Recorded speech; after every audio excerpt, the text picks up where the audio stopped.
The regular board meeting of January 22nd is called to order at 6:30 p.m. Can I get roll call, please? Falls Graf here. This is here. May's here. Brianna Taxoni here. Lester Mascon is not in attendance tonight. 1C, agenda for the regular board meeting, January 22nd, 2026. I'll move it in. Can I get a second? I'll second. I have a question. Is item 11A action item still on the agenda?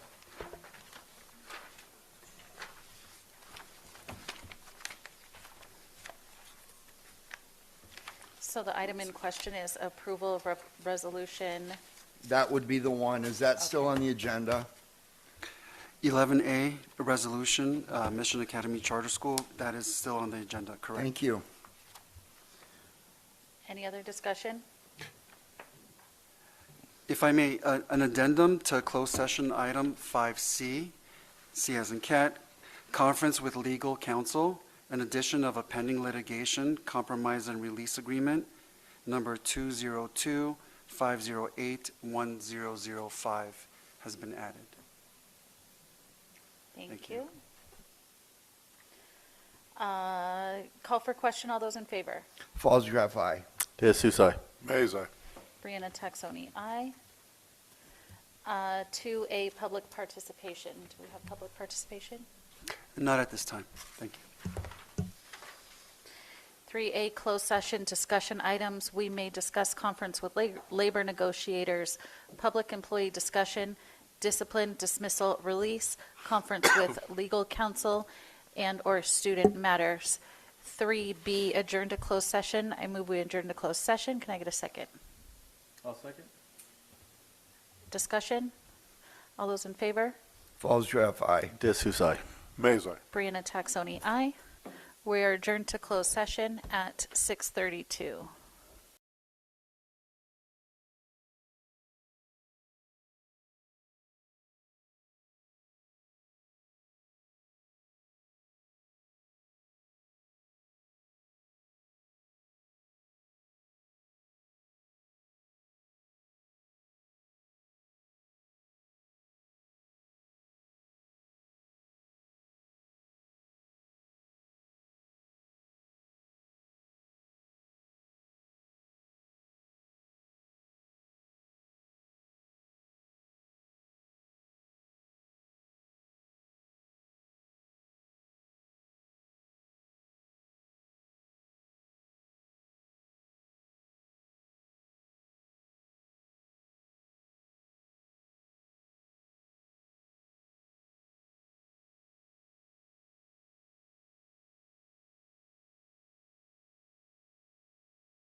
Okay, we reconvene the regular board meeting of January 22nd, 2026 at 7:33 PM.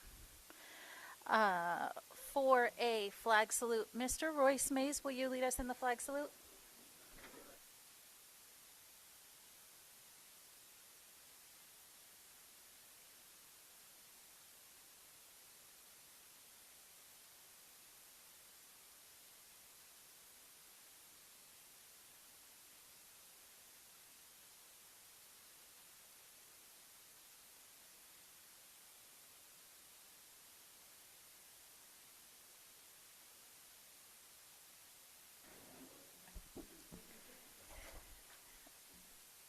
Thank you, Royce. Mr. Falsgraf, will you read the civility statement, please?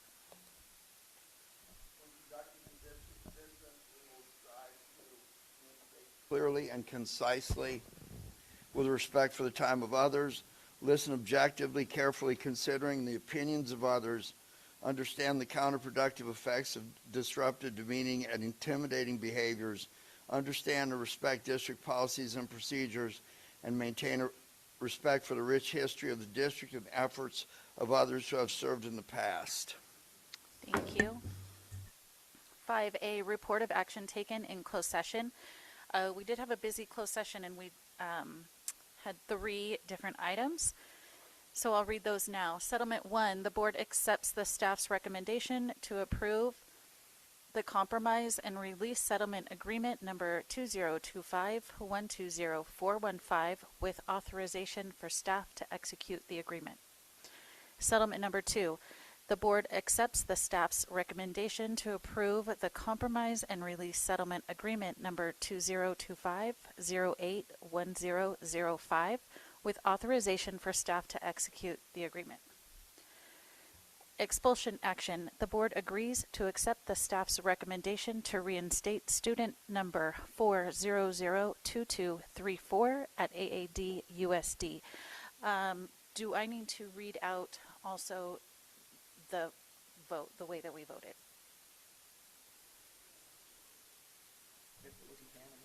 So it will be for the Okay, expulsion so case. for the settlement number 1 and settlement number 2, the vote was unanimous.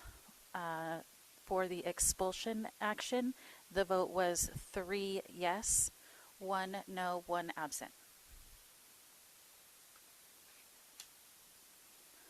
6A, public comments, recognition, and reports. Ms. Saxony, we have 1 public comment card pulled. I'm not sure if we have any online. Thank you, sir. Did he say no online? Okay. This comment card is from Jessica. I don't want to butcher your last name. Ganya, Jessica Ganya. You can go ahead and stand up to the microphone and then state your name in the microphone before you start speaking. And we do allow 3 minutes per speaker. Good evening. My name is Jessica Ganya. My son Ethan is currently a senior and a proud member of the Vasquez High School football team. I'd like to share a very brief background of what brought us to this point. Ethan did attend middle school here in Acton, but because of our other children established in Santa Clarita, he spent his freshman year at Hart High School playing football there. During that time, I became aware of the challenges Vasquez was facing with its football coaching staff, and I was grateful that Ethan's experience at Hart was very positive. Yet something was missing for him. He missed his friends, he missed being part of the community. He asked me repeatedly to return to Vasquez, and when I heard that the school was seeking a new football coach, I took a leap of faith and transferred him back to Vasquez. Once the football season began and we met the coaches, it was clear that the year was going to be a good one. Ethan did have to sit out the first 5 games due to the transfer rules, which nearly crushed him. What we encountered with the Vasquez coaching staff went beyond football. These coaches taught our children to believe in themselves, even when facing difficult challenges. They emphasized teamwork, camaraderie, and being supportive of one another. The coaches also encouraged community involvement, organizing cleanups and showing the players that being part of a team also means being a positive contributor to the community. As parents and players, we now find ourselves facing uncertainty about the future of the football program. For families like mine and seniors like Ethan, this is the last year they will play high school football. After working together to rebuild a struggling program and achieving 2 consecutive winning seasons, it is difficult to understand how we arrived at this crossroads. While I could speak from emotion, I want to focus on the facts. We know that Coach Perez has decided not to apply for the head coach position. We are also aware that 2 of our current coaches, Coach Gary and Coach Walker, have applied and interviewed for the position, along with 3 external candidates. Neither of our existing coaches were selected and the position was reopened. We do not understand why our dedicated coaches were not chosen. These individuals have made significant positive impacts on our kids. They know the strengths of each player and understand how to help them succeed. They have earned the trust of both players and parents, which is no small feat. I respectfully ask the board, why are we now without a head coach? Why would a school pass up on 2 coaches who have given their blood, sweat, and maybe even tears to build a program that they are so passionate about that all of the coaches are willing to come and return under either one of those coaches, in the absence of Coach Perez? Starting over with a coach that is not a part of this program would basically toss away the last 2 years and start this program over. So I urge you to help us as parents and players understand that this decision is very impactful and really determines the future of our future program. Thank you for your consideration. Thank you for your time. Any other public participation? Or public comments, sorry. Not at this time. Okay, moving on, 7A, ADA representative. Not online. B, CSEA representative. C, student representative to the board. So, Happy New Year, and everyone appears to have been really busy. Starting with Meadowlark, it's okay. TK is getting ready for their character awards ceremony next Wednesday. Then pre-K through 4th will be celebrating a student of the month for each grade. These students will be selected using the school-wide MTSS attributes of being respectful, responsible, and safe. Each student will receive a certificate and a paragraph explaining why they were selected, and lunch with the principal on stage at the end of the month.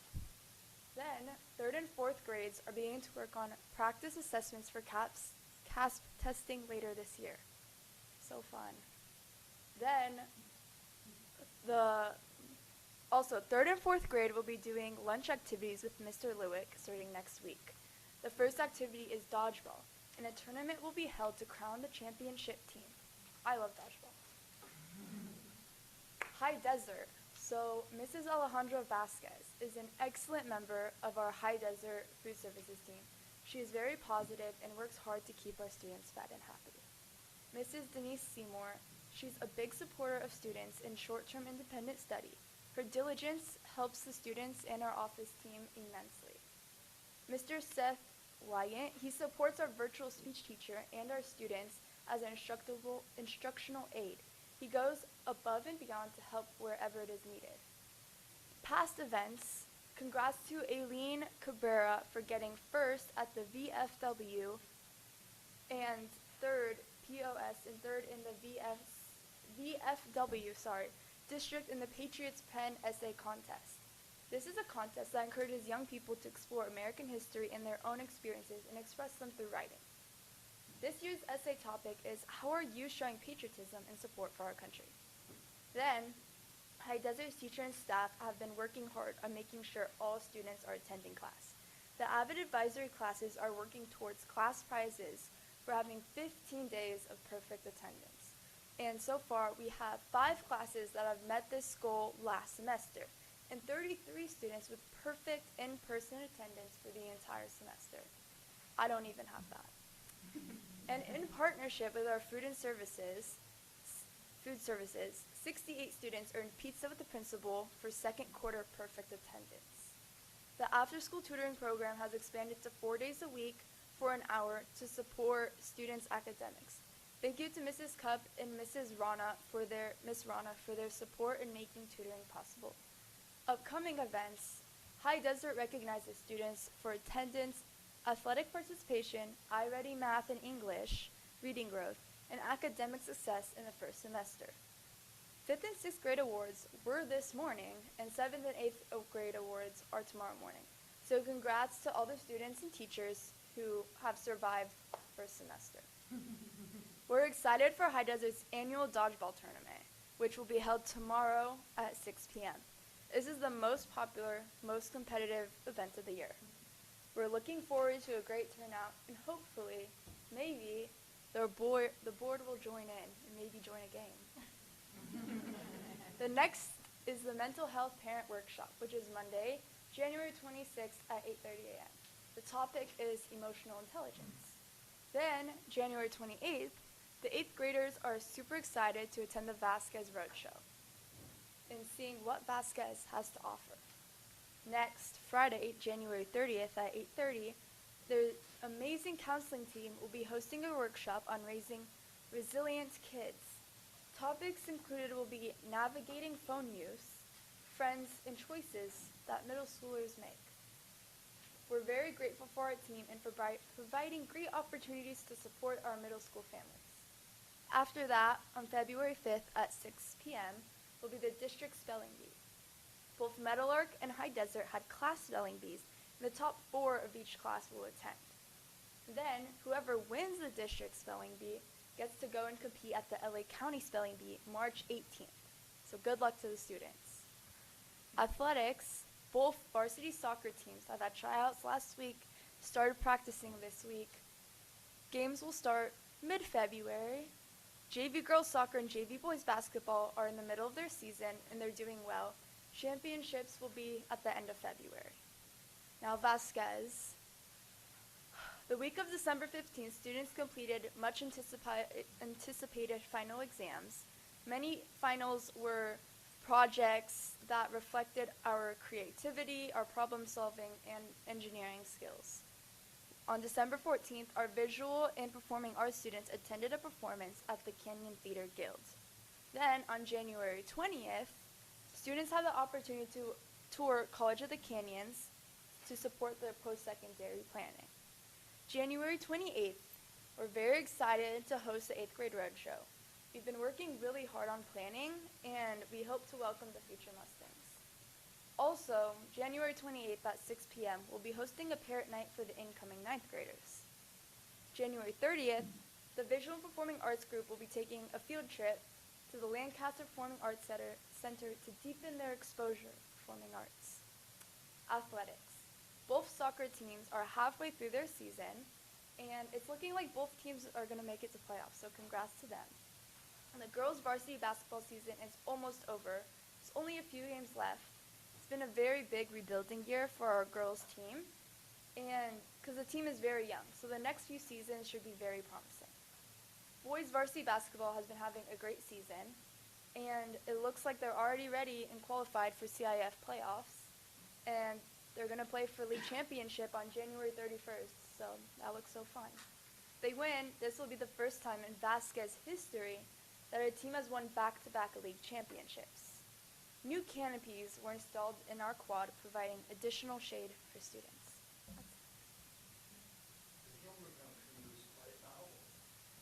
Thank you. Thank you for such a detailed report. Much appreciated. Superintendent report. Thank you. Great job, Autumn. It's not easy putting those reports together, and you're very articulate.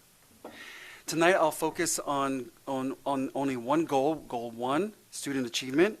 As part of a strategic plan update, Goal 1, student achievement, we will be informing our community at large of our 2025 dashboard data. Research indicates that progressive change typically takes 3 to 4 years, and tonight I'm proud to share that the 2025 California School Dashboard shows positive progress across our district. We saw improvements in student behavior, English learner progress, college and career readiness, and English language arts. We are looking towards continuing this momentum as we have additional room for growth. Our math results maintained, and we're already strengthening our targeted math support. Chronic absenteeism has also held steady, and we're confident it will improve with new efforts like our soon-to-launch Saturday school program and a shortened independent study option for our families. These gains are thanks to the hard work of our students, staff, and families, along with stronger instructional practices, expanded literacy efforts, and continued social and emotional supports and mental health supports. We'll be sharing more details tonight as Dr. Chamberlain will provide a deeper dive at the data during her presentation. Thank you. Thank you. Facilities Finance Subcommittee report. Facilities and Finance met this past Tuesday at 4 p.m. We went over the new housing development and that they We have not been able to get in contact with them, so regarding fees and things that we're looking at. We also looked at bus lease options compared to buying options. There's some more data that they'll be coming back to us with, and once we get that, we'll bring it to the board for a possible vote. And then the facilities projects updates. There's a lot of things that got done over the break, the canopies, some painting, the things that weren't able to get done with the roofs at High Desert because of the rain. They weren't able to get there, so they will be soon as school's over, but yeah. And that's pretty much where we're at. Thank you. Education Subcommittee report. George and I met with staff today. George, would you like to do an update? Thank you. So we went up, is this on? We went over the dashboard and some of the numbers, some of the percentages, and like Dr. Sahakian said, we did improve a bit. What I asked, if you look at the dashboard and you see these percentages, you might want to compare it to other districts in the area, because when I was looking at it, and I'm not in K-12 education, these numbers meant nothing to me.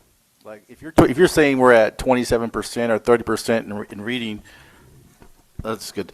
It means nothing if I don't know what you're talking about, right? I would have to compare it to other districts, and how do we compare it to the surrounding school districts? So I would just encourage people who are looking at these numbers to kind of gauge the areas that we can get some perspective. That's it. Yeah, I'll add to that it was really nice to go through the presentation that Paula or Dr. Chamberlain is going to give us today, to go through that in kind of a small, intimate setting. And she was gracious, and I said, hey, can we interrupt you and ask questions? And we did, and all of our questions were answered, and we just had kind of a robust discussion of what she's going to present today. And then we went through some of the areas that we do want to dive deeper, and we put those on future agenda items. So our next subcommittee report, I believe, is February 22nd at 4 o'clock. February 12th at 4 o'clock. If you want to jump in, we are going to be diving deeper into some of the areas of the dashboard. Moving on, G, Policy and Management Subcommittee report. So we haven't had a meeting yet. Our next meeting is scheduled for February 12th as well. Fantastic. H, submissions. No submissions this evening. Our next submission will be from Method Charter on February 12th. Thank you. President, Yes. I think we have guests in the room that it may have traveled from far away. Is it possible that we move item 11A up to now and then pick up the agenda once that is concluded? I move that. Okay, I have a motion and a second. Discussion? All in favor to move 11A to, Falls Graf abstain. DeSuze, aye. Mazai. Brianna Taxoni, aye. So we are moving on to 11A. Before we start, I'll be exiting the meeting on this item and coming back once discussion is completed. I will have comments at the appropriate time at the end of the meeting. Thank you. I would like to move 11A in. Can I get a second?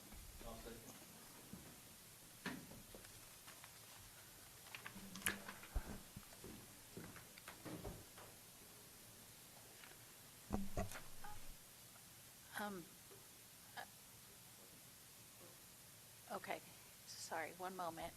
If there's anybody that doesn't want to stick around for this, then you are more than welcome to get up at any time. You will not be interrupting. You are more than welcome if you guys don't want to hang around for this part. We won't feel bad. We do really, really appreciate seeing students in our audience. Thank you guys very much for coming. Thank you. We very much appreciate you. You're welcome to stay if you'd like. It's going to be riveting. Thank you, guys.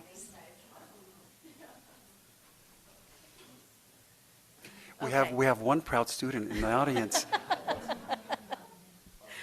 Okay, I'm so sorry. So we've moved it in, we've seconded. I'm turning over to Dr. Sahakian. Sure. Couple of comments. Based on the conflicts or concerns that were outlined in the CD letter dated November 20th, I'd like to make a comment. Our district doesn't necessarily have the purview or oversight to validate these concerns as outlined. I want to put that one out there. We do have Ms. Sherry Shannon. Welcome back. She works in tandem with Ms. Shay Pattison, our Director of Charter Services. When a reauthorization application packet comes in, they go through it thoroughly, and they review, and they go through the matrix, and they provide the recommendation on behalf of staff.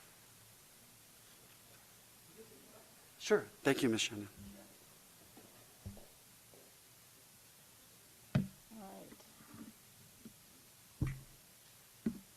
I am here on behalf of Michelle Pattison and happy to be here in California. I'm from Kansas City, and my phone just gave me an alert that the governor has now declared a state of emergency because we're supposed to get 12 inches of snow, negative 20 below plus wind chill. So, you know, it's very serendipitous that I ended up in California. My family's like, "You're where?" during this, so happy to be here. I've worked with the school district here for quite a while. Actually, Yolanda and I were just talking about that. I think I started probably at least 10 years ago doing a lot of work in consulting and working with charter schools, and now I work just nationally with charter schools. And this is one of my favorite things to do is to work closely with Acton Agua Dulce School District in reviewing charters for both new charters, which we haven't had for quite a while, and then the charter renewal. And based on the staff's extensive review of Mission Academy, both financially, legally, academic, operationally, it is the staff's recommendation that we approve the renewal petition for a 5-year term.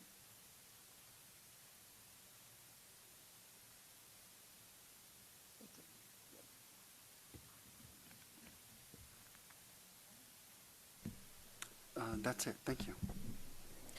Okay, discussion from the board?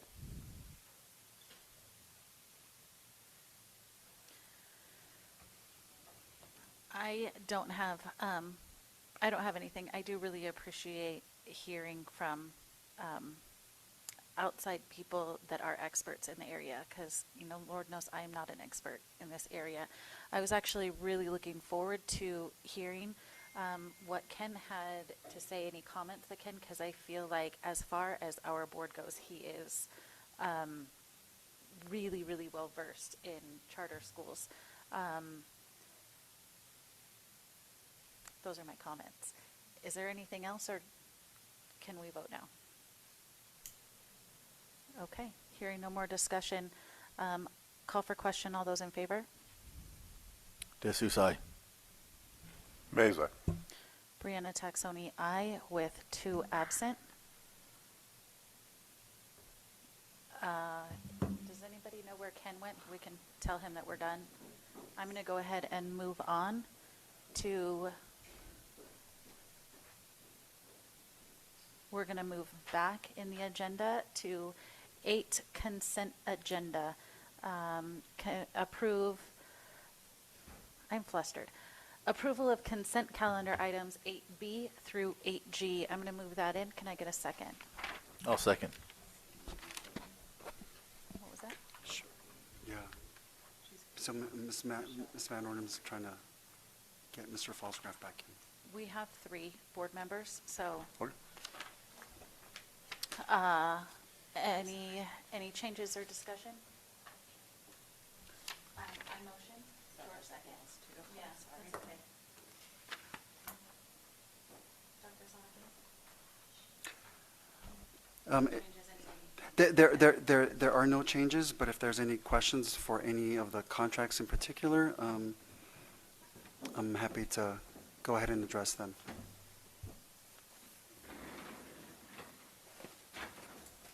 Thank you. Any discussion? Call for question. All those in favor? Kraus, aye. The item is We are on 8A consent agenda.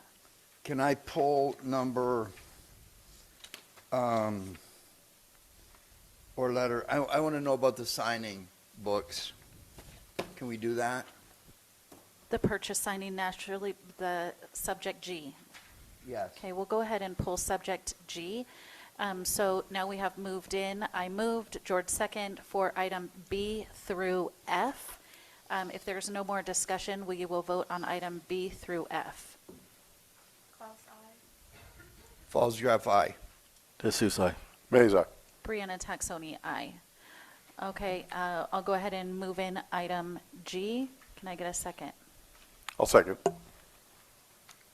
All right, discussion on item G.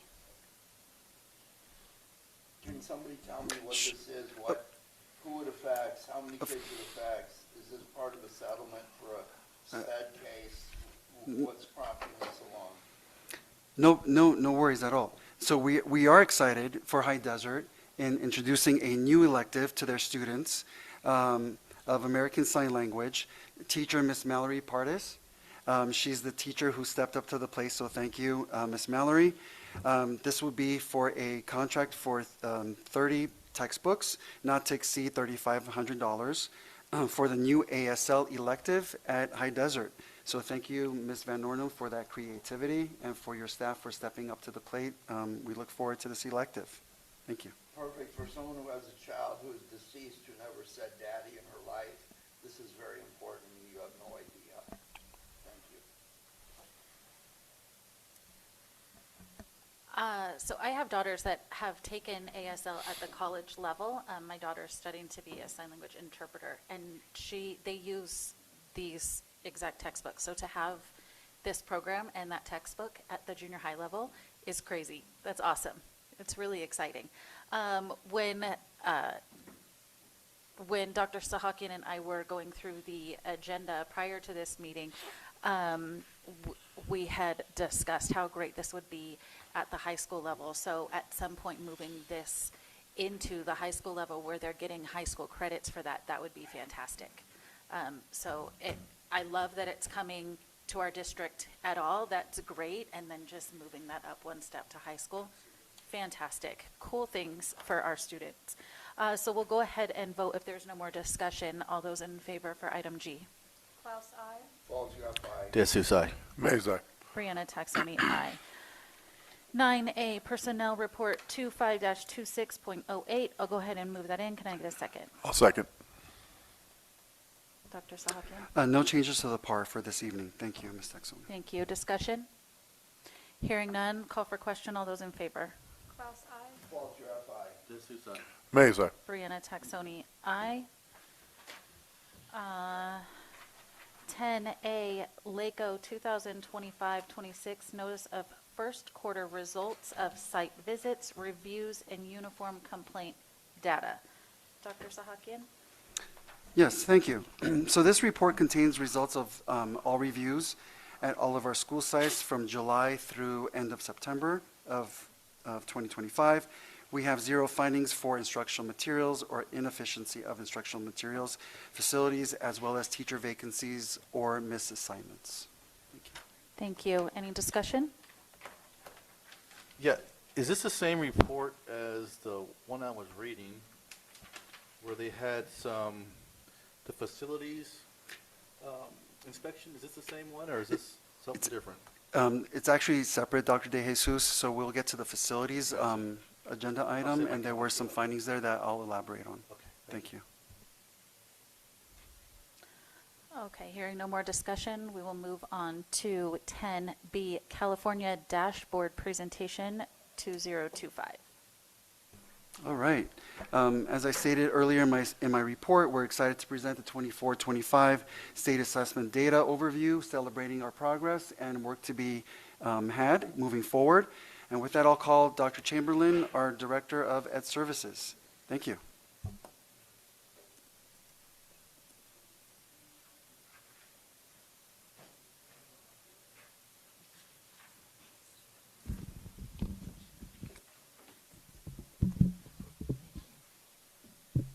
Thank you. Good evening, Board. Thank you for the opportunity to share California dashboard data with you and with the community.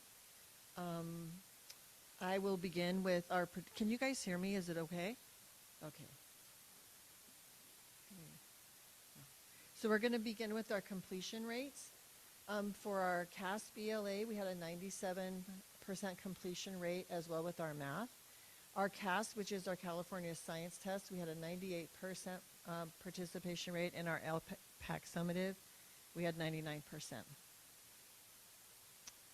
Our overall achievement for Acton Agua Dulce in ELA is that we currently have 34.17% of our students meeting or exceeding the standards in English language arts. With this chart, that's about a 2% increase over last year.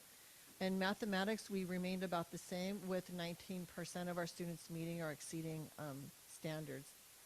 As a comparison, just to give you a little bit of an idea, I pulled some data from some surrounding districts, but without naming names because I don't want to, call another district out.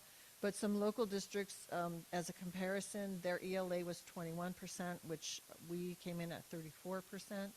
And the math is 16%, we were at 19%. So in the same general ballpark as far as numbers, another local district near here for their English language arts, we're at 33.5%, and for their math, they're at 10.2%. I will say overall, if you are comparing districts around the state, math is the area where districts tend to struggle the most, and it just is an area of growth for our students. Moving on, this is actually what data that you can pull right from the California dashboard. This looks at our English language arts by student groups, and it's showing us that we had, for our English learners, we had an increase of 5.8 points. For our long-term English learners, we also increased at 8.5 points. For our socioeconomically disadvantaged students, we maintained at 2.9 points. And our students with disabilities increased significantly with 17.9 points. Our white students maintained at a negative 0.1, which is it's barely any difference. And our Hispanic students had an increase of 8.8. Some of these I'm going to move through on here so I can follow along. Next, we're going to look at our math by student group. And for our math students, our English learners are in the red. This is an area of growth for us. We declined at 6.8 points. For our Hispanic students, we did maintain, as well as for our long-term English learners. Our socioeconomically disadvantaged students are also maintained. Our students with disabilities did increase at 15.1 points, and our white student group also maintained. Next, we're going to look at our chronic absenteeism. This is an area where we've really improved, and so when you have a decline, that's what you want. You want to go up with your academics. With your chronic absenteeism, you want to decline, which means you have more students coming to school. So our data is going to follow our attendance. With our attendance improving, we should expect to see improved academics in future years. Last year, we had a decline at 15.1%, and this year we continued to decline at another 8.9%. So currently, we only have 27% of our students chronically absent. We will continue to work at having that number come down. This is a graph that kind of tells you over years, starting in 2021, going through 24-25. It shows our schools where they were and where they are now. So now you can see they've kind of changed through the years. Now they're a lot closer together. A couple other charts, let's see, that I had pulled. We have EduClimber new this year, so we're still getting used to that platform, but it's a platform that gathers all of our data on our students. The data is a little different than the dashboard data because it's the data that we're collecting here with Aries, and things do change.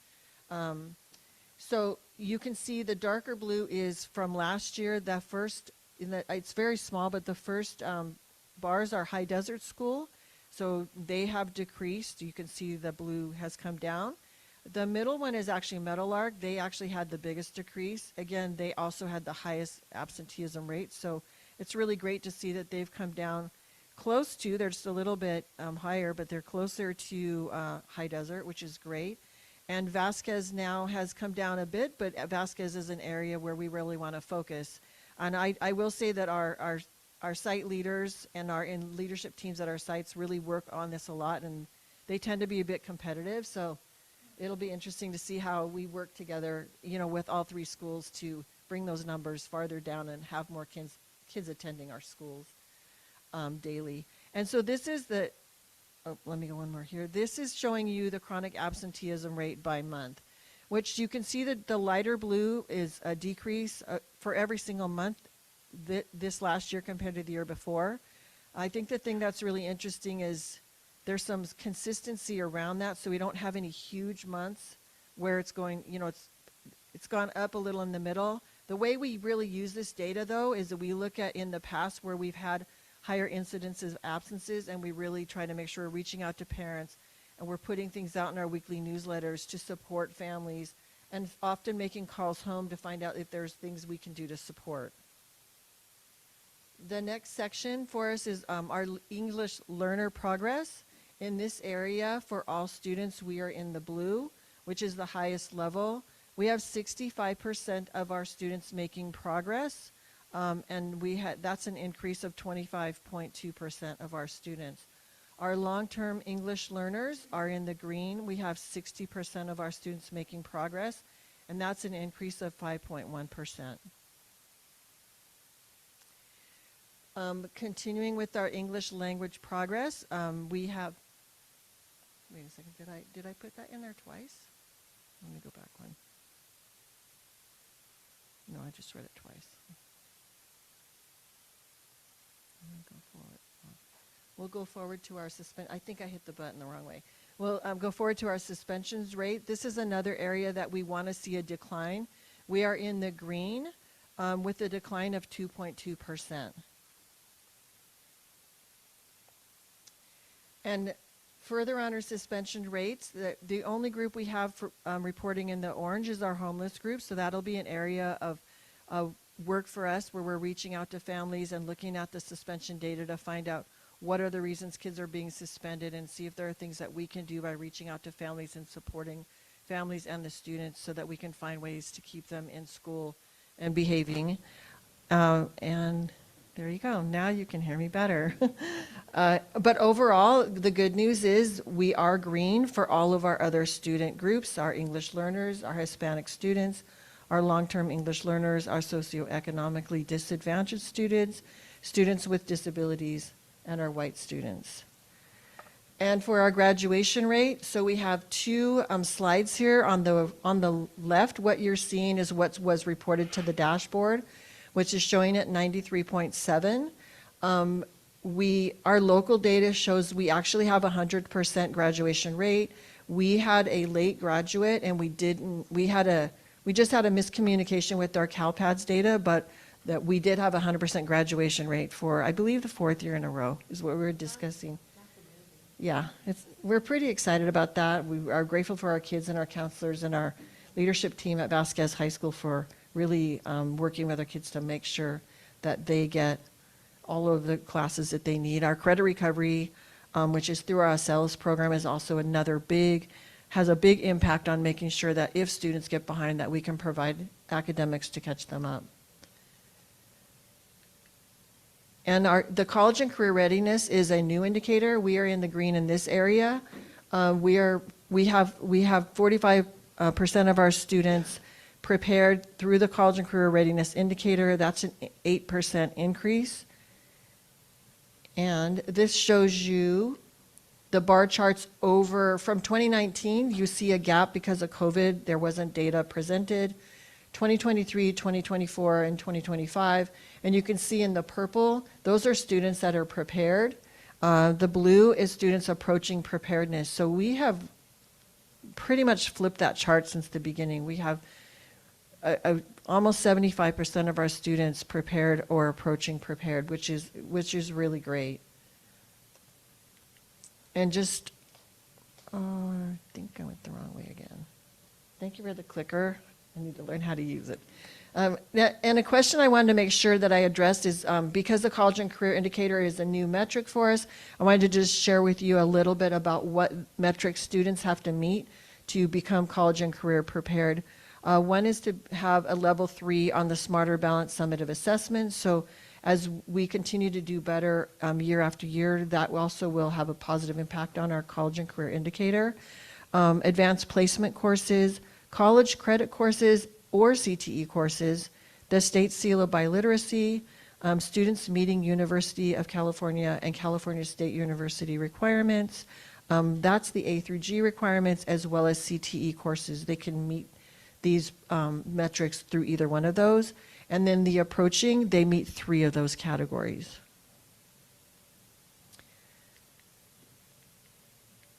And thank you so much for your audience participation and listening. And board, do you have any questions?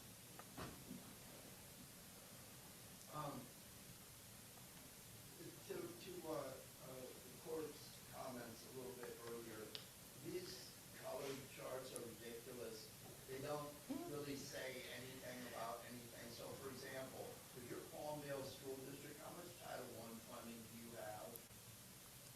More than us. Yeah, a lot more. A lot more. To the point where you're just like drowning in it, right? The curriculum director has a curriculum for every student regardless of capacity. Be very careful, read between my lines. Just because I say something about the charter doesn't mean anything. Remember when I drove my aunt's car loudly? But during my charter questions, I asked questions about cohorts and what they mean when you're serving people who do credit recovery, people who are fostering, all of that. So I find it sad that we have to, like, Morgan Freeman said this, you know who he is? He said that Black History Month is 11 months plus the one that we call Black History Month.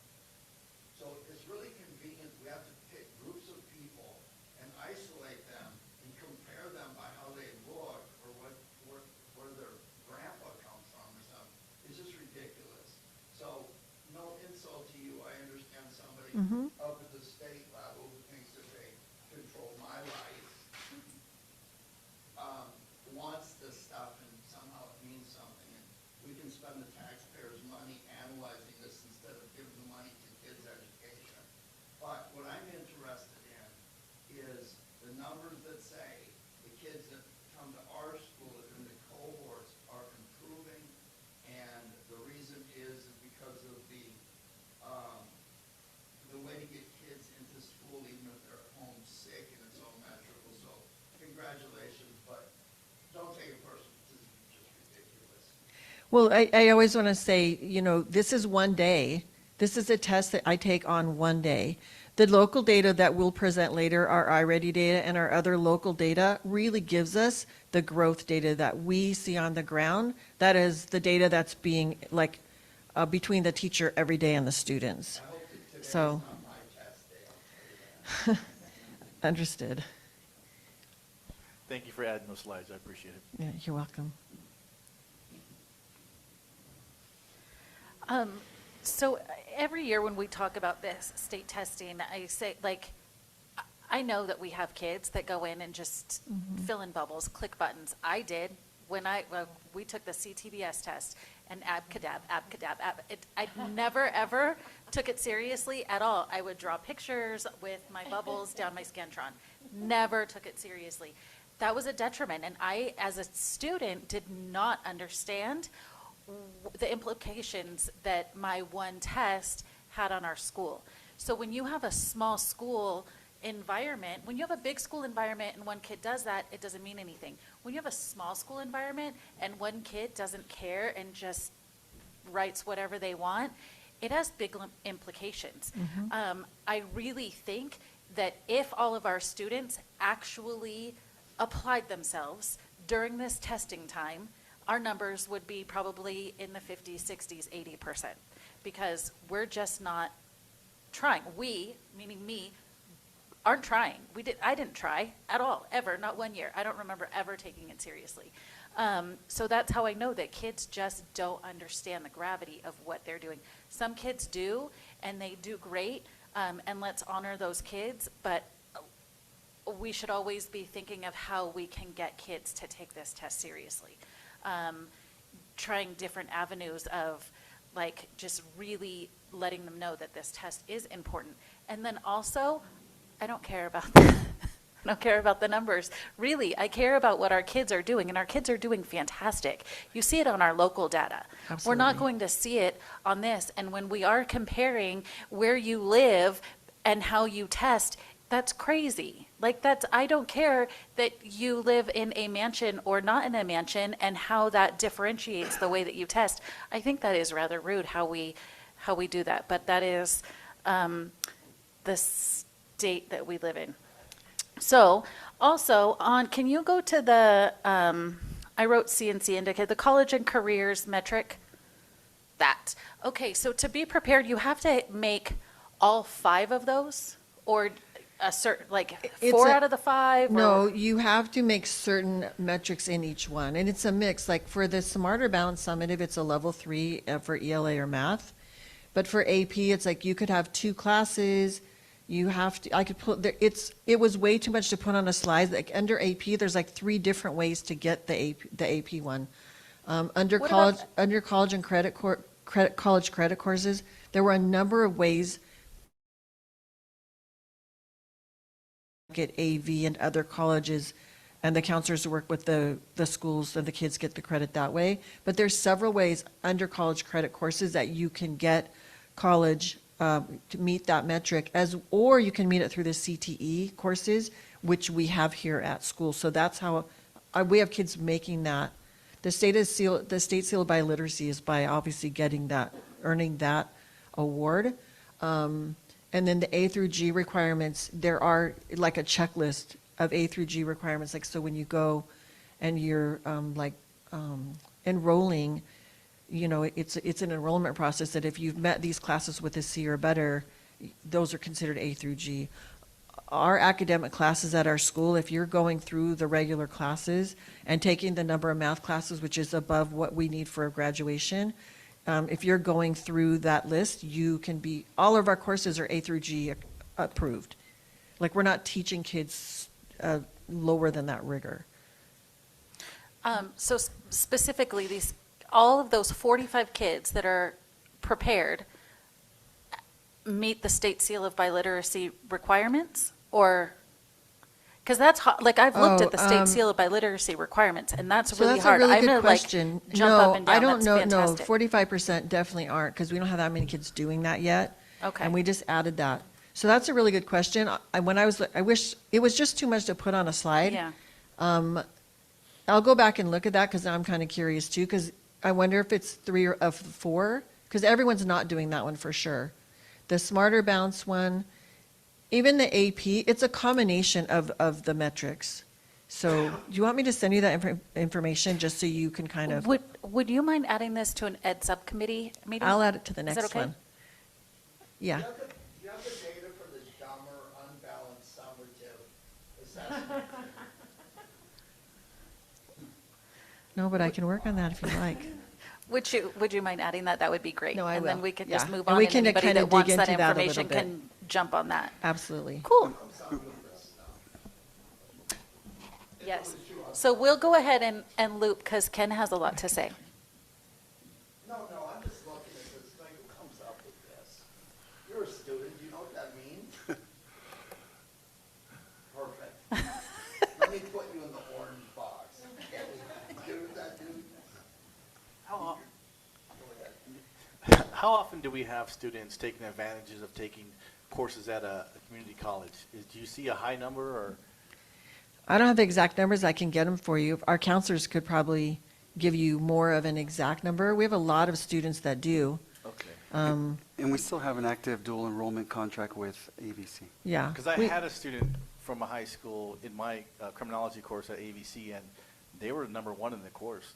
I mean, they were fantastic. So I would love to see more students take advantage of that. Of the courses at ABC? Yes. Yeah, a lot of our kids do, because a lot of them they can do online, plus ABC is super close. I can reach out to our counselors, I better write all this down, but just to give me the percentage of students that, and they can probably give me the percentage over the past 3 years. And I 'Cause, believe it's free, right, for them? yeah. And I know it's grown, like from 4 years ago, we had a certain amount of kids, like every year more and more kids take advantage of that. I would definitely like to see a little bit more collaboration between our community colleges, and because we're always asking ourselves, how do we get more students in here? But I don't see them on our campuses. Hey, this is what we can offer. That's one thing that I wish we can do better at. Okay, thank you. We could bring that information back. Definitely. So the one thing, like President Taxoni was saying about the numbers, if you look at the one that was not right, the graduation rate. So you have one student you said that was wrong. That changed us from 100% to 94% and from blue to yellow. Yeah. So just one student can Yes. completely mess up. Yep, absolutely. And it's year to year, so these are Right. students that were here from last year. And what makes it, so it's not like, those kids aren't even testing, they're seniors now. Or they're, the next, like, we're looking at fourth grade data, now those kids are fifth graders. What does make it hard at the high school is because we only have one high school, so we have maybe 95 kids testing. And so you just, like you were saying, you don't have a big source of data, so your data can really swing, and you see it with our student groups as well, because our kids are different every year, So, yeah. If I could add, before you leave the podium, Dr. Chamberlain, Ms. Taxoni has brought up a good point twice now, and as far as the state assessments, putting it into context for our students, making them well aware, preparation. I know you've been running a mile a minute, to say the least, in terms of that preparation for our students for each and every one of our campuses, including the IAB. Can you touch upon that briefly, if you don't mind? Yeah, as it relates to the preparation, and I know in getting kids a little bit more involved, getting them to be a little bit more accountable. As a matter of fact, when you walked over, I was talking to the boys because they're all 11th graders. And so I was sharing with them that when the test comes up, first of all, IABs, which are interim assessment block, and there's FIABs, which are focused interim assessment block. They are practice assessments that can be done online through the TOM system. Or can be done non-standardized, like I can do them all class, I can sit my kids down, they can work in a group. They're practice tests for the state tests that are coming up. And even though that one day in time may be insignificant because I could have a bad day, the fact that I'm teaching the kids, that's standards-based. The kids need to know the standards.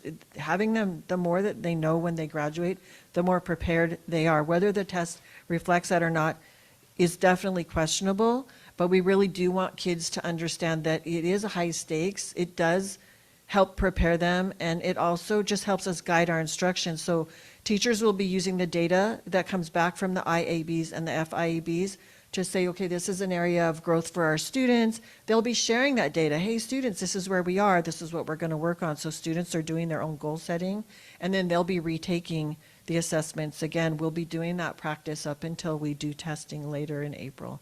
Next year already, we're looking at, since how there's such a number of them, and they're free, we'll be starting at the beginning of the year and using those assessments as part of our district benchmarks, as well as ensuring that that our instruction is being guided by the Common Core state standards.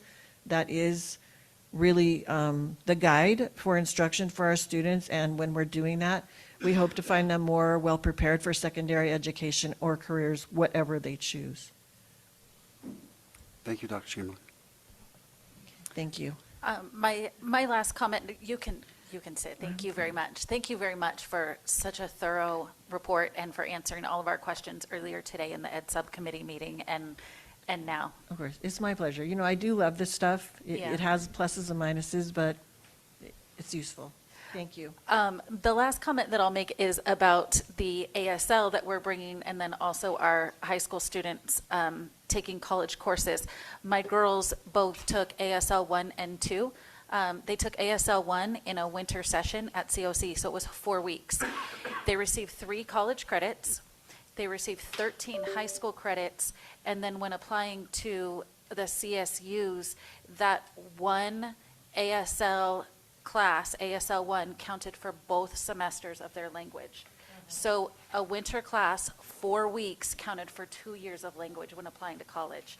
And that was the only class that my Olivia, to the only language class that she took, and she was accepted to 2 CSUs, to the 2 that she wanted to get into. So that was really relatively easy for the benefit that they got. So definitely worth it, in my opinion. Very cool. Cool stuff happening for our kids.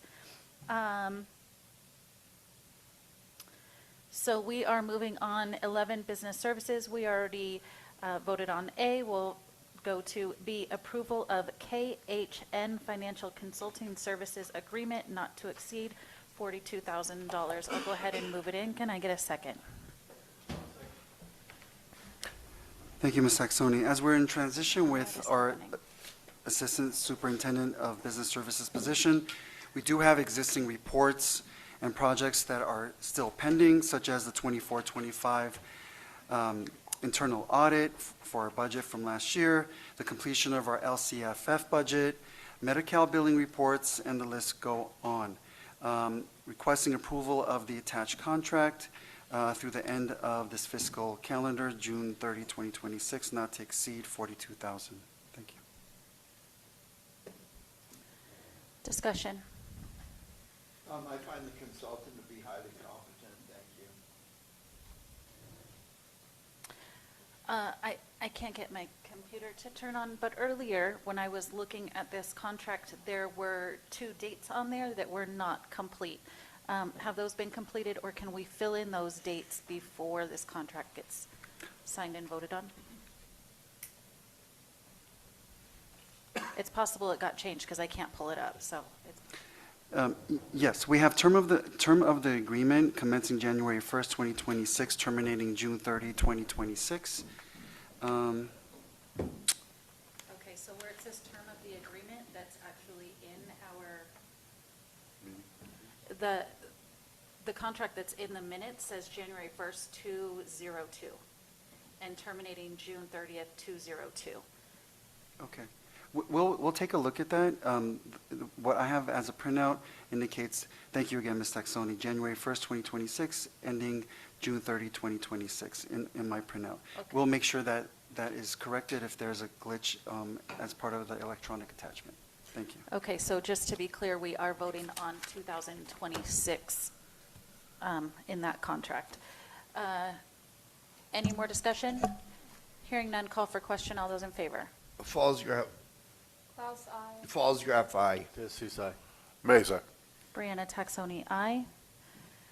C, approval CDW-G, quote number PRXN 183, not to exceed $145,423.89. I'll go ahead and move it in. Can I get a second? I'll second. Thank you. This large exorbitant amount is all Alex H, IT. No, I'll go ahead and explain. The amount of $145,423.89, this will be split funded between general funds as well as a larger portion from our Student Support Professional Development Discretionary Block Grant. This is for replacement Chromebooks. We have, of course, as we know, increase in student attendance for this academic calendar, so an increase in Chromebooks that were needed, as well as, which is a good thing, an increase in Acellus Virtual Academy enrollment, hence additional Chromebooks that were needed. So thank you, IT, for the inventory and putting this forward. Thank you. Thank you. Discussion? Hearing none, call for question. All those in favor? Klaus, I. Fallsgraf, aye. Jesus, aye. Mesa. Brianna Taxoni, aye. Subject D, Acton Agua Dulce Unified School District 2025-26, first interim letter from LACO. Dr. Sahakian? Thank you, Ms. Taxoni. LACO submitted a letter to President Taxoni dated January 2nd of this year, concurring with the district's positive certification submittal of the 25-26 first interim report. Thank you. And that letter is included in the minutes. Correct, and as well as attached to the agenda for this evening. Fantastic. Discussion? Hearing none, we don't need to vote on that. Moving on. E, Lake Host Summary of Williams Facility Inspection for Meadowlark Elementary School. Dr. Sahakian? Thank you. So on November 19th, LA County Office of Education made an unannounced Williams Facilities Inspection visit at our elementary site, Meadowlark. There were 3 findings during this visit. A few stained ceiling tiles from rain that occurred previously. 1 fire extinguisher that was not mounted, as well as unsecured overhead storage. So our Director of Facilities Maintenance and Operations and Transportation, Mr. Mora, he has rectified the situation for those 3 findings with Meadowlark Elementary. Thank you. Discussion? That was my question, so the answer, thank you. Okay, hearing no more discussion, we will move on. 12A, Update Bylaw 9005, Governance Standards. I'll go ahead and move it in. Can I get a second? I'll second. All right. So this is an update to governance standards at second read. So please bear with me. I just shared this at our December meeting. Some of the highlighted language, updated language, I should say. Keep the district focused on learning and achievement for all students, communicate a common vision, govern within board-adopted policies and procedures. In fulfilling its role, the board is responsible for, and these are just some examples, adopting and updating policies consistent with law and district vision and goals, ensuring that a safe and appropriate educational environment is provided to all students. In addition, each individual board member is expected to, again, a few examples, keep learning and achievement for all students as the primary focus, value, support, and advocate for public education, keep confidential matters confidential. Again, this is all the updated language is highlighted and attached to the board agenda for this item. Thank you. Discussion? Hearing none, call for question. All those in favor? Klaus, aye. Is this a action? This is a second read and adoption. Thank you. Aye. Jesus, aye. Mesa. Brianna Taxoni, aye. Subject B, update board policy and administrative regulation 6141.2, recognition of religious beliefs and customs. I'll move it in. Can I get a second? I'll second. Thank you. Again, updated language, second read for approval. So as far as the updated highlights for the BP, the policy, governing board recognizes that students' education would be incomplete without an understanding of the role of religion in society. In order to respect each student's individual right to freedom of religious practice, religious indoctrination is forbidden in public schools. Staff shall not endorse, encourage, or solicit religious or anti-religious expression or activities among students during class time, and these are just a few examples of the BP. As far as administrative regulation, some of the updates include superintendent or designee shall ensure the following recognition of religious beliefs and customs in district schools. The approach to religion is academic and not devotional. The students may not be pressed to accept any one religion. Programs and exhibits, when district programs and exhibits are in any way related to instruction about religion or religious holidays, the following guidelines shall be observed. One example, principal or designee shall ensure that the district-sponsored programs are presented in an objective manner consistent with the accompanying board policy. And there is an opt-out section. When a guardian submits a written request to opt student out of instruction based on religious beliefs, custom, or practices, the request shall include the following: specific instructional content and how specific instructional content substantially interferes with the specific religious beliefs of the student and or parent. Thank you. Discussion?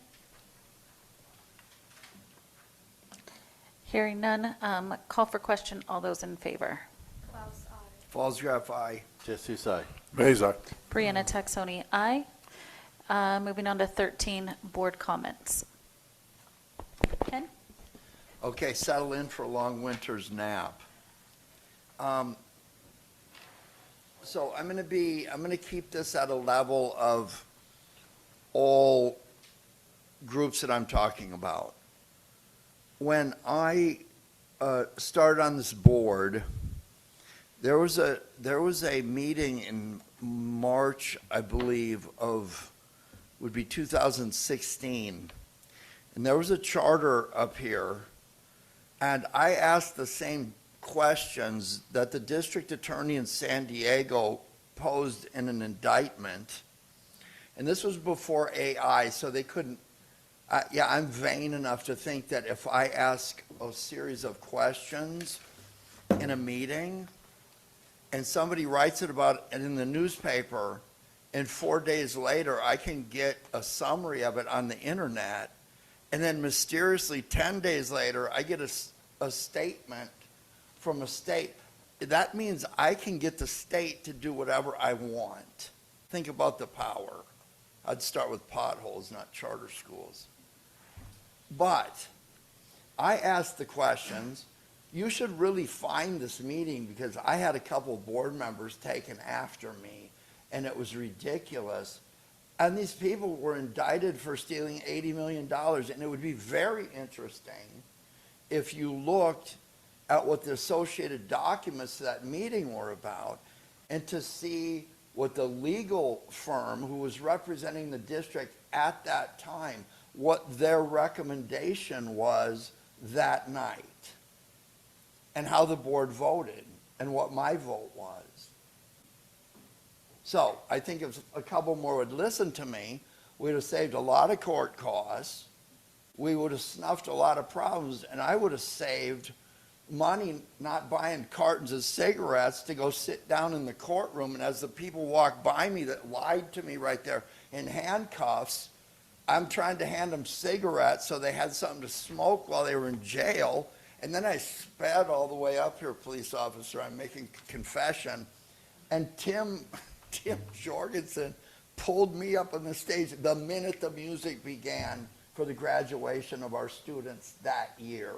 So let's say I was invested.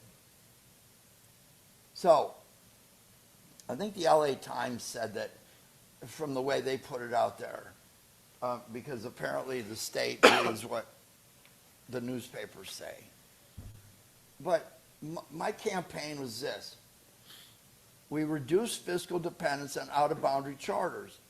That meant that every time I ask during a budget session, I'm so tired of asking for it, but they all know what I'm asking. Did you make any money off of the charters? So the answer is no. So campaign promise 1 achieved by me. Did it make me popular? Did it affect the number of Christmas gifts I get? You bet. But at the end of the day, the second one was restore focus on local students. Because if you're making your money somewhere else and you're laying up on your parents' couch and you're still on their cell bill at 26 years old, and you're borrowing your aunt's car and she's paying your insurance for it, you are not self-sufficient, so your focus is not on your own success. And if you look at those times, they were the darkest, deepest part of the finance system. Still didn't give us money to take care of our kids the way we're doing now. So it was all a farce. I'm not that smart. Everybody knew it. The system failed by the court not taking the next step, which would be you get the superintendent that was running this place and others and get them in here and produce the vendor list and find out who was taking money in the background for supplying consultant services. I would have loved to see that. I have not taken one bottle of water from this district in the time I've sat up here 10 years, and that's why. Then I said, I want to restore the good name of the district and get greater educational marketplace. Everybody was suing us. Nobody wanted anything to do with us. But now, look how many agreements we have with all kinds of different people. Universities, to the clerk's point, how many kids are taking advantage of the university classes? How many CTE programs do we? How are we doing with the military groups? We've come so far, and I didn't do this for 10 years to start over. Now I'm going to give somebody some advice where they want it first. You got to realize I'm crazy. I completely ignored what staff recommendation was. I fully support whatever they did. They're their own people. At least you got 4 people up here that can think properly. But I'll tell you what I would have done if I would have been them people and I was running their operation. I would have pulled this off the agenda and I would have went right to the state and say, hey, this letter you wrote me full of supposition because you are trying to make up the Senate Assembly Bill, Senate Bill AB, whatever, 414 that just got vetoed by the governor because for some reason he didn't like what it said. We got rooms full of people, airplanes flying all over the place, and I'm up here trying to figure out how to fund this district by not drinking a bottle of water every week. So good job up there, people. But I would have took this letter that they wrote me, and I would have said, Acton Agua Dulce, I don't need you to approve me. Whoever these clowns are that are interfering with this process and deciding what the law means, how they bend it, then I will, I would have been right in his face with my lawyer all day long. It's so funny. The first question, thank you for bearing with me. First questions, they're on the list. Did anybody figure out that? Did Sherry Shannon review this petition? That's the first question every time. Why? Because she is the consultant. If she blows it, she's got an attorney. She can defend herself. How many times have we had to sue you, Sherry? Imagine that. Does your organization employ a model in which different schools have a different board? Answer was yes. It's all on the movie. Get some popcorn. Are they independent of each other? Is there one that places other boards in a subservient position, either administratively or financially? So the catch here is there used to be private schools, and you would make sure that whether it was a parochial school, private school, whatever, that you had a bunch of rich people going to your school. They don't do that anymore, so some people try to figure out how to take a structure. There are so many private structures that feed education. We can go through the list, the warrant register, and find out how many different private companies, whether they're therapists, whether they're this, they're that, auditors, Sherry, private companies lend to the support of a school district, a public school district.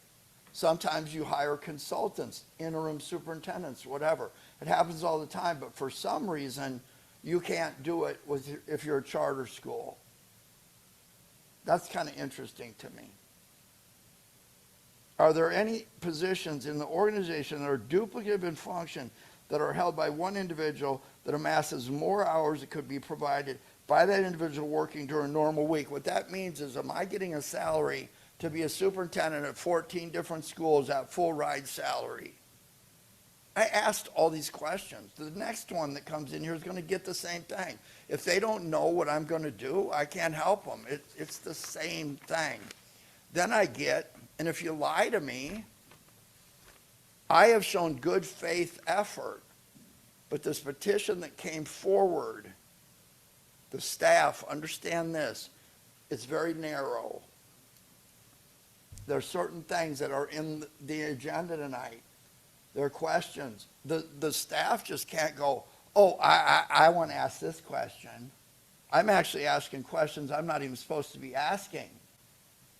So I'm way out of my lane. Who cares? Dodger Stadium will not fill with mourners the day I die, I guarantee you. But I will ask the questions, so when somebody comes back in 6 months and goes, oh, they were doing this and this. So, staff, and this, you have to really, this is really important that you understand this. Staff is given, what is it, 16 items in a matrix that they look at. They can't expand that, they can't go away. So it comes back in, these people are asking us to renew. Our staff has not had a problem, and then I'm asking the questions that are outside of their purview. So what they were voting on tonight was, to their best knowledge, were those 16 items in the renewal process valid. And I believe you guys voted what? And that's your narrow purview. So I go way off out in the weeds, but I made a statement tonight. This letter we got from the state, I read it into the record. There was a reason I did that. The author was in here. There were some things in here that said the media reported. Man, if everything they said about me was true, I don't know what. But I'm going to give you one of my silly theoreticals what this looks like. Let's say I want all the kids to go to the 15 minutes car accident thing. Every 15 minutes, you got to figure this out. So when I tell you my example, this is not me endorsing anyone. But this is like me sitting down and saying, I weigh, and this time I won't lie to myself. I'll look at what the scale says, and I'll look at how much alcohol I can drink. And I'm going to go into the bar, and I'm going to time it, and I'm going to know if I stop drinking this at this minute, I'm going to walk out, and I'm going to be okay to drive. Meanwhile, the sheriff comes in and starts going like this at me. When I walked in out there, I saw 10 cops out there. They're watching for me. And then I go outside, and I know that I'm just had a drink, had a business meeting, nice luncheon, whatever, not on the district's dime. And here comes all the cops. Woo, woo, woo. Here, I want to test you. I want to violate all your civil rights and whatever. And I want to come stomping into your board meeting and send threat letters. You know what this letter is? If you read it very closely, there is a call in here for an action that the district needed to respond to. This isn't just a, hey, we know it's a rough business. We know you got one person monitoring the charters. We know, how confusing this is. But when they start asking for documents and suggest that the district needs to be responsive to those requests for documents, in my mind, that's a governmental agency saying there could be a problem here. And then when we take a look at the end of it, who was CC'd? We got the superintendent, Los Angeles County Office of Education. Half the reports you heard tonight are things that routinely, the budget stuff, Paula's things, they are an oversight agency to make sure that this staff is reporting and that people, even the Williams lawsuit about which schools have the best stuff. You don't have the rich kids, that are purple versus the other people and the other group that we sort out. Everything that we do is overseen by the Los Angeles County Office of Education. This person tells them, in my mind, that's like, hey, Donna, you better watch this. Deborah Duardo, the superintendent. I don't recall we have any problems with Dr. Duardo. I don't think we ever have. Did you ever work with, when you were in your time in the county, did you know he worked for the County Office of Education before he came out here, where the dirt bikes are? Years ago, but she wasn't superintendent when I was there. But in any event, I don't recall us ever having a problem with her, ever. Or some other person, I don't even know who they are. I like this one. General Counsel, Legal, Audits, Charters Branch. This sounds like an enforcement dude. So when I see this nice little, hey, kind of, keep up on things, a demand for documents, and I got the guy that can audit everybody. This district, going back to the time I was talking about earlier, was one of 3 districts being audited by the state. This reminds me of something that I don't see, and I did my due diligence by asking these questions. If I find that you are a charter and you're doing these things and you lie to me, we're good. It's on you. And finally, I'll say this. When you're doing these kinds of things, how much money do I have to spend on a lawyer telling me rhetorical information that I didn't even ask for, trying to convince me what's likely to happen and likely not to happen. Because remember the story I told you about leaving the bar and having everybody assuming you're drunk? Well, guess what? The car I'd be driving is our kids' future, and the gas money is their funding. So don't come at me with your stuff and have me, get an attorney to assure me that we're kind of within the lanes and all that kind of stuff. This annoys me greatly. So I extracted myself from this meeting. They did the business. They couldn't have voted no because the matrix says that everything is in line. But just because somebody's over here trying to bully me, sorry, I'm not going to be here that long anymore, and my last days are going to be very exciting. You can tell that. Thank you, guys. Oh, by the way, Happy New Year. Thank you everybody for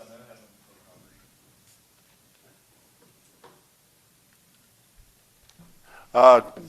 Welcome back to a new semester. I do want to thank the football parents for showing up and showing support for the existing coaching staff.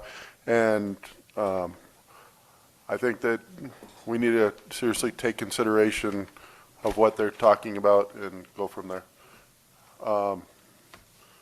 Just everybody have a good couple weeks.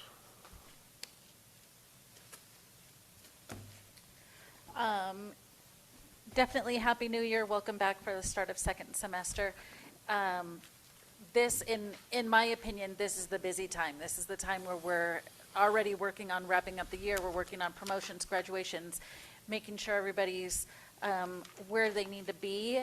And we've already started working on next year's schedules and where we're going next year. So this second semester for staff especially is definitely busy. So welcome back and thank you for giving it your all. I believe that that's all that I have. So 14, calendar. We have regular board meetings on February 12th, February 26th, and March 12th. Do we have any conflicts with those dates? Fantastic. When is spring break? Because we'll only have one meeting during spring, so that's April. We won't worry about that now. Okay. Future agenda items. So far, we have subcommittee assignments. Anything else to add? Hearing none. 16, adjournment. Recommended the Board of Trustees adjourn at 8:56. I'll move. Can I get a second? I'll second. Anybody have anything else to add? Any discussion? Hearing none. Call for question. All those in favor? Falls Graff, aye. Mays, aye. Brianna Taxoni, aye. Thank you very much.